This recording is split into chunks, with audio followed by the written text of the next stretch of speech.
Asset tagging by creating a new survey. Press on Survey123. Press on the survey that you're going to add the asset to. Down on the bottom, select Collect. Fill out the survey.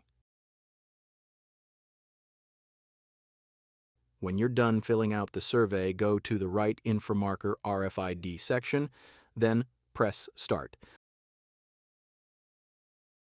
Select OK to proceed with the built-in reader.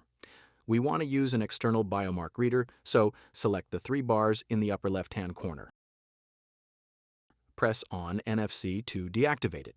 Press on External Reader, and if your external reader is showing up in this menu, select it.